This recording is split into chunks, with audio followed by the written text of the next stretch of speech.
What's up, everybody, and welcome back to the What the Fun Show. Today we are continuing our little mini-series called Obi Wan's Star Wars, where we are taking a look at Obi Wan's perspective in the prequel trilogy.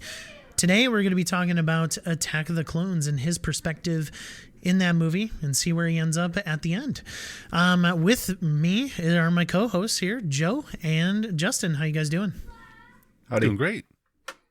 Oh, good. Good to hear.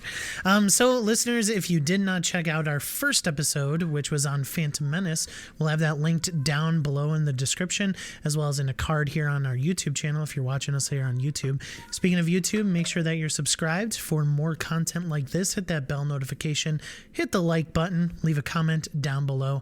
Let us know how we're doing. If you're listening to us on a podcast app of your choice, please leave us a review, especially on Apple. We really appreciate those reviews. We would love to also read them on the show. And if you're on Spotify mobile, please leave that 5-star rating. That will help us out tremendously in that algorithm as well.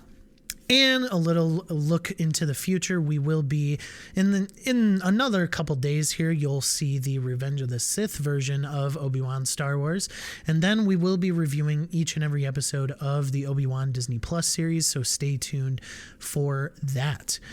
Well, guys, Phantom Menace ends, right? And Obi Wan has agreed to train Anakin Skywalker and become a master. Qui-Gon is no longer able to because his wounds did not cauterize correctly. Now Obi-Wan is a master and his apprentice is Anakin Skywalker. And so they are on a mission at the start of this film, and the Queen of Naboo, Padme Amidala. She is on Coruscant. She is basically a Senate now, or she's a former queen. Sorry, she is the Galactic Senator for Naboo now. And basically, she had an attempt on her life, and so the Jedi Council decides that Obi-Wan and Anakin are going to come back from their mission they just finished, and they're going to protect the Senator Padme, Senator Amidala. And so they're there. Obi-Wan kind of tells Anakin to temper his feelings for Padme right off the bat here. And yeah, what do you guys think of the Jesus meme version of Obi-Wan here? Justin, we'll start with you. He's trying to lead Anakin in the right direction. He's trying to steer him on the right path that he was trained on. Sure, there's going to be speed bumps, sure, there's going to be forks in the road, but it is really Obi-Wan's job to make sure he goes the right direction, because it's very easy for someone that is a Force user to steer in the wrong direction. And there's a lot of forks in Anakin's lives, if you know the story. So Obi-Wan is really almost not bothered by this, but trying to do the right thing for his past master, Qui-Gon, and also for the future of the Force. Joe. What do you want me specifically to talk about here? Because there's a lot. There's a lot of Well, Obi-Wan yeah, here. I mean, certainly. Just kind of like the start of Obi-Wan, connecting with Anakin and Padme in the same scene there. Just that scene for now, and then we'll go into the bounty hunter scene. We get kind of a fatherly feel, right? At least that's what I get. The hey son, make good decisions, and then you get the kid who's like, I'm not going to listen. So those strong vibes of that. As a father myself, okay. I'm like, oh yeah, here, do the right thing. Let me show you the wise ways to do this. And then Anakin's like, yeah, but I'm just going to do what I want. And you're like, oh, cool. You're a child. Great. Yeah. I mean, he is, and you certainly get that feeling. You certainly get that feeling when a bounty hunter named Sam Wessel tries to take Padme's life by. She sends a droid, and that droid is able to just create a hole within the glass window there, and she sends a couple centipede, huge monster, poisonous looking things. Yeah, some venomous centipedes. Yeah, some big old bugs. And R2's just like. Yeah, and all the while this is happening, Obi-Wan and Anakin are having this conversation about, Anakin really does have feelings for Padme, which is pretty wild. You didn't necessarily get that sense in the first movie, so to speak. You kind of got this. Like 10 years old and she's like 18? 16. 16. Questionable. Anywho, but like you get like Obi-Wan as Justin kind of said, kind of pointing Anakin in the right direction, that this is just not the way of the Jedi, really. Mm-hmm. And then they both sense at the same time that Padme's life is in danger. And dude, I love this Obi-Wan. Obi-Wan just jumps out that window and he's right in that droid trying to find where the droid is going to be going to. And yeah, that droid eventually gets shot down by Zam Wessel, and Anakin thankfully catches Obi-Wan, because Obi-Wan is very high up in the sky with a bunch of flying cars. Yeah. We're talking Coruscant here. Yeah, we're talking like the Fifth Element. That's what it looks like. Yeah. So Anakin does catch him, and then like this whole scene is kind of what Joe was alluding to, is that like Anakin is a very good pilot. I think Obi-Wan trusts his piloting, but at the end of the day, he still makes rough decisions. Mm-hmm. I'll give him a little grace, rough decisions. And Obi-Wan questions those, really. He makes thoughtless decisions. He doesn't think anything through. He acts like a kid. He's very, I want this. I want to do this. We're going to do it like this, without any sort of forethought. He's just like, I'm going to go for it. Full send, everything. Mm-hmm. And it's not a really good, it's not how the Jedi are supposed to operate. And it's not really how anyone should be operating, period. And if he's supposed to be learning from arguably one of the wisest Jedi in Obi-Wan, like maybe, listen to your mentor a little bit. There's a purpose to all of it, and you know that, but at the end of the day, still through the lens of Obi-Wan, his master, he's like, yo, kid, I'm teaching you, pick up the lessons. And then Anakin's like, throw it away, don't want any of that. Nah, whatever, I do what I want. Like, I'm going to do it my way. Exactly. Yeah, that's it. Mm-hmm.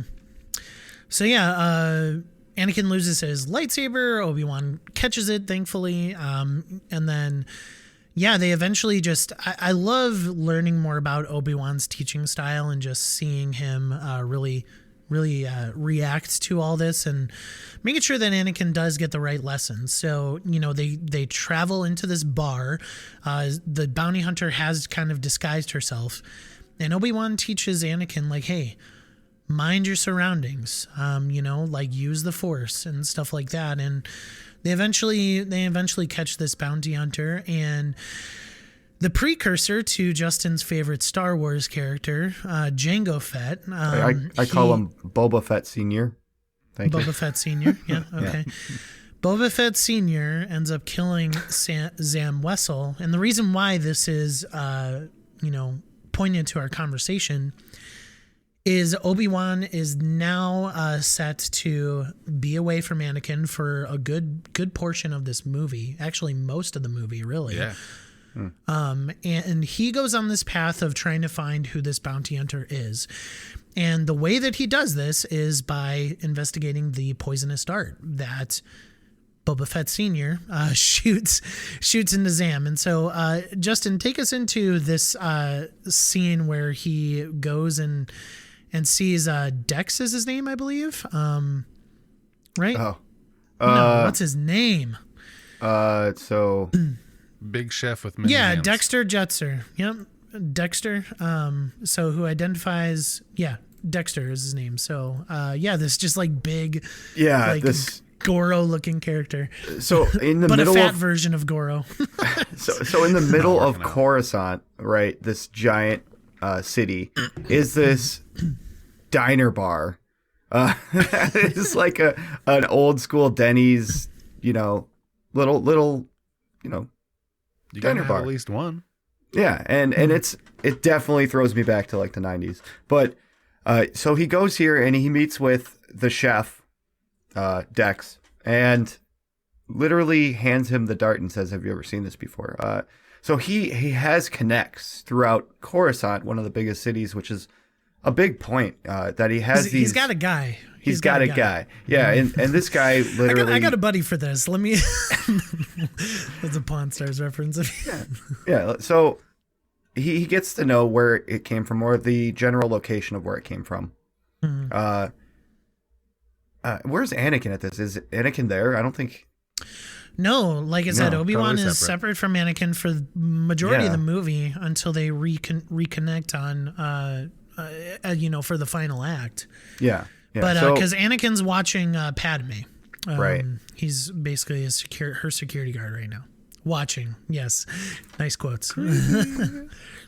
Yeah, sand is coarse and rough, and it gets everywhere. That's the one. So yeah, this is good because this basically sets the I would say the trajectory for the rest of the film of where they're going to be going, what they're trying to do, and finding out where this dart came from is a big point of that for sure. And that makes, I think this is one of the key points that shows that Obi-Wan not only has a guy, but knows about the system and knows a vast majority of history and, astrology. This is huge for his mindset in general of being this Jedi Knight at this point. Yeah.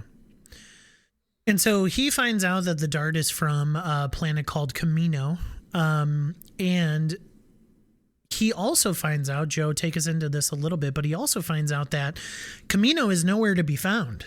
Oh, yeah. Camino's records have been erased from the Jedi system, which can only be done by a Jedi. So we know that a Jedi at some point in time has erased the records of a planet existing. Or a Sith Lord. We don't know. But a cool thing right here was actually his interaction with Yoda, which I really appreciated. And Yoda takes him in to see the younglings and is like, all right, Obi-Wan has a problem. He lost a planet. And they actually provide the answer, going to kids for the wisdom, because our brains as adults think one way. And the kids are like, oh, well, it's still there. Someone just hit it. Yeah, somebody just deleted it from the records. Yeah, everything's pointing it to it still being there. And so the kids actually solve the problem, which I thought was really fun. And then you get that, another learning experience for Obi-Wan from Yoda and from the younglings. And then, so we get Camino. He flies out to the system on the edge of the freaking galaxy, way out in the outer reaches, and enter Justin's favorite character, though we don't know it at the time. We're introduced to a watery planet, to this race of people who's I'm not going to remember the names of. The Caminoans. Sure, yeah. The Caminoans. Yeah. Tall, lanky fellas who ride on stingrays. Yeah. And then we learn about Cypher Diaz has ordered an army to be made of clone troops. And this is our introduction into that. Yeah. So so basically Obi-Wan comes to find out that there is a clone army that a Jedi Master named Cypher Diaz, whom the Jedi Council believes to have been killed around the same time, ordered this to happen, basically without their knowledge, without any other Jedi kind of put into this. And so this is where I kind of hinted at it kind of shows up later in the movie when Obi-Wan's talking to Yoda and Mace Windu, that Obi-Wan is the master negotiator, right? Mm-hmm. So he knows, based on what we know about the rest of the film, he knows that Cypher Diaz, died before the 10 years. So somebody put in this order, and it wasn't Master Cypher Diaz. Yeah, somebody else put the order in under his name, which means that person who put the order in knew about Cypher Diaz. Yes. And maybe caused his death. Yeah, probably. But at the end of the day, you see Obi-Wan's just cunning nature and his ability to negotiate, because he lies. He says, oh yeah, Master Cypher Diaz 10 years ago died, probably around the same time they put in this order. But realistically, he didn't, he didn't die at that time. which was really cool. And then Justin, we're gonna let you have this. Obi-Wan meets Jango Fett, Boba Fett Senior. In the room. Yeah. So Obi-Wan walks into this quarters, I would say a quarters, and Jango is there, and a little kid is there as well. That is foreshadowing Boba. That is the unaltered clone, because this gentleman Jango used his DNA to make the clone army. He was the person who gave the DNA for all these clones, which means, conspiracy wise, Boba Fett Sr. is the most seen character in all of Star Wars, minus droids. Because there's the most of him on screen at one time. So yeah, that's a loophole. Yeah, Boba Fett Sr. There you go. No, but even little Boba knows that this armor needs to be hidden. So he closes a door. And I don't think Obi-Wan sees this. I don't know why he wouldn't notice this happening. He noticed. Did he? Because like when he walks into the room, he looks left. I think it's implied. I think it's implied by his perspectives that you see within the scene. But it is also implied that he just knows based on the Force. You know, that like this guy is fishy. Yeah. It all goes south.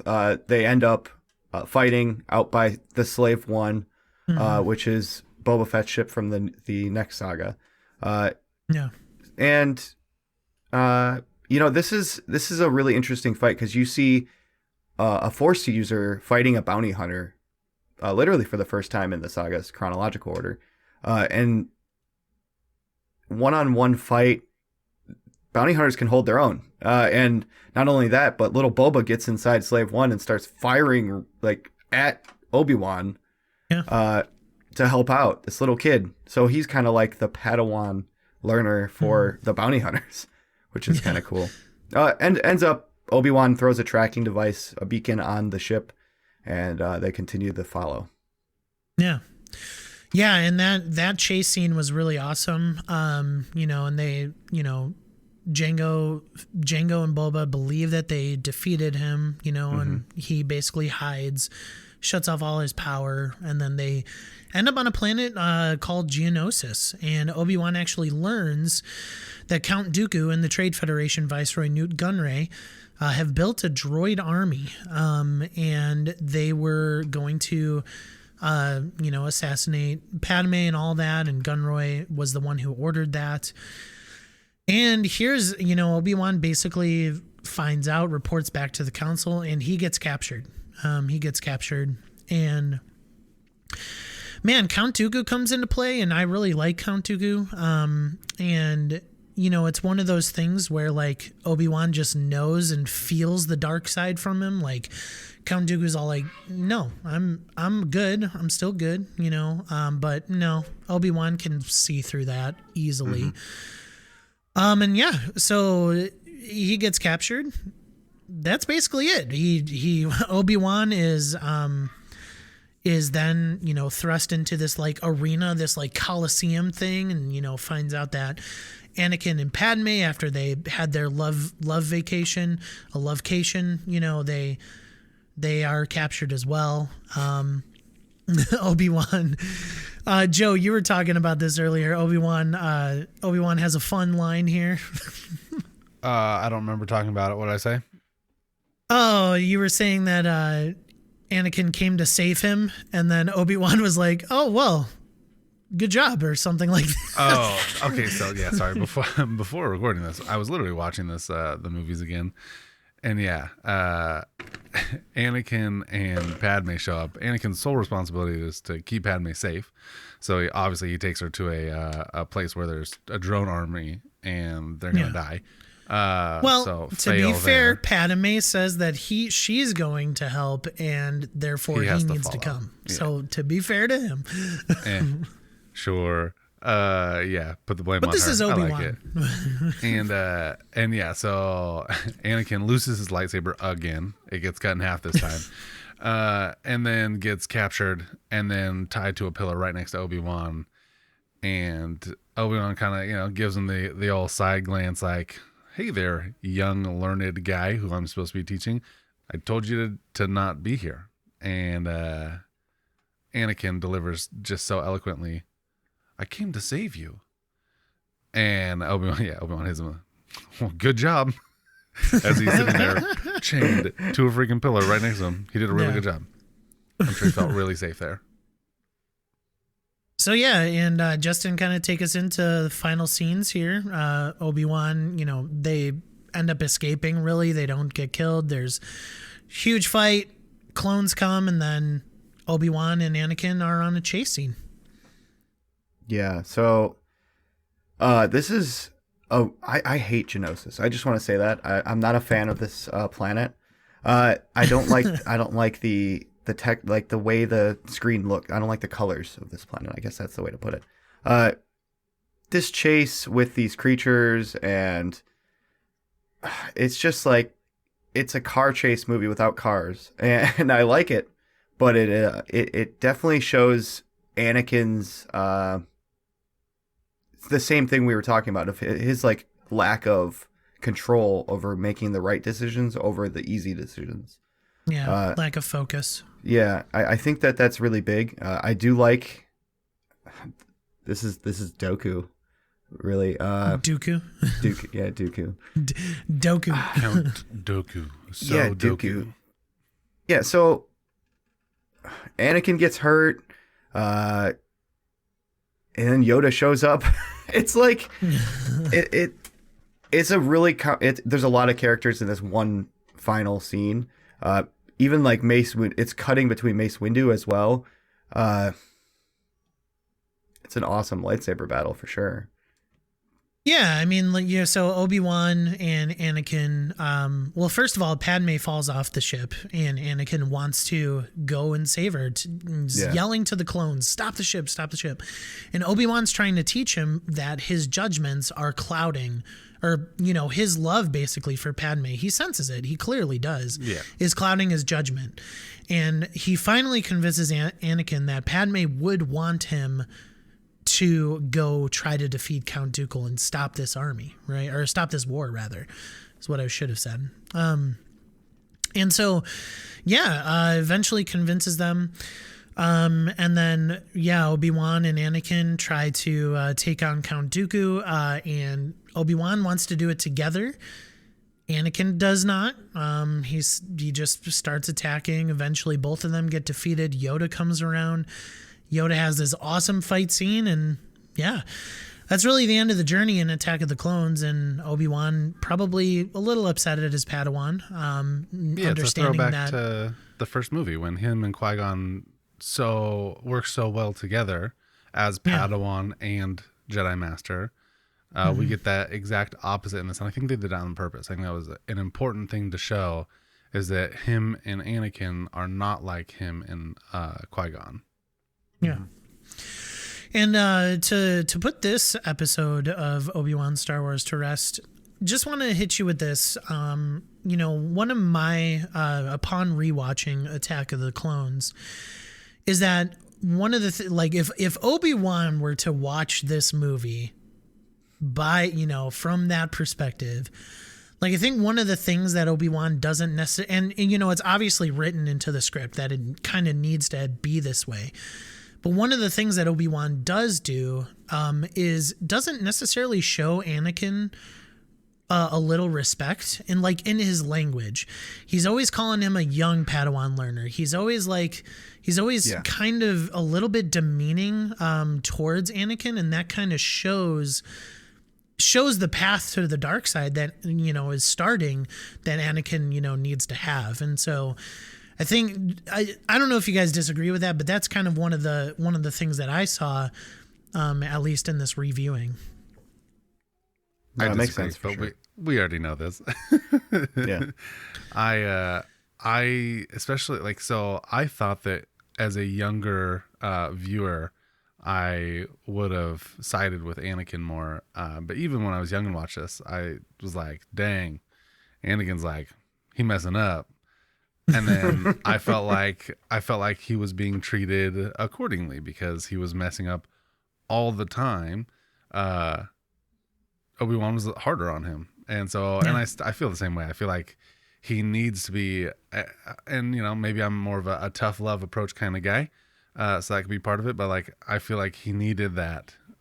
He didn't need so much of the hand holding and like, oh, it's okay, you're doing everything you can. It's like, yo, try harder. Like, you know better. Come on now. Yeah. Yeah, I see it from a slightly different perspective. Again, but I think there was purpose to that, especially as we get into Revenge of the Sith, you understand that Anakin believes that Obi-Wan doesn't respect him and stuff like that. So, yeah, absolutely. Justin, final thoughts on that? I agree. Unfortunately, Mike, I agree with you. Because unfortunately, because I feel like if Obi-Wan were to look back, like you said, through the eyes of Obi-Wan and see this, he would see where he went wrong. He would see why he belittled Anakin. Could it have been, jealousy? Could it have been, anything? He wasn't the best master he could have been, even if he would have just talked a little bit nicer half the time. But he was very demeaning through the whole film. And you can see that that's what happens. The kid rebels. And Anakin, that's what he's going to do. We know. Yeah. The rebellion comes from not feeling validated, and not feeling like you made the right decision even once or twice. The whole film, it's always been a belittling kind of thing towards Annie.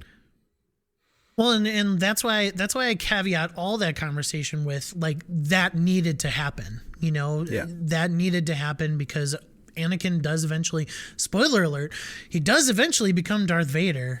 Wait, what? Yeah, I know, right? And he needs to have this kind of character arc. And Obi-Wan was kind of a slight catalyst to that. So, anyway, we get the information that Obi-Wan knows from Dooku that there is a Darth Sidious who is actually controlling the Senate, and the dark side is there. And so clones are there for, under Palpatine's, watchful eye. That is Obi-Wan's Attack of the Clones. So thank you, Joe. Thank you, Justin, for joining me on this, the next episode here. Next episode, we will see Obi-Wan's Revenge of the Sith. Once again, if you're watching us on YouTube, please hit that subscribe button. We thank you so much for doing so. We're on the road to 100 subscribers. Leave a comment down below. Let us know how we're doing. Let us know what you think about Attack of the Clones. And we will see you on our next episode. Bye. Bye. Bye.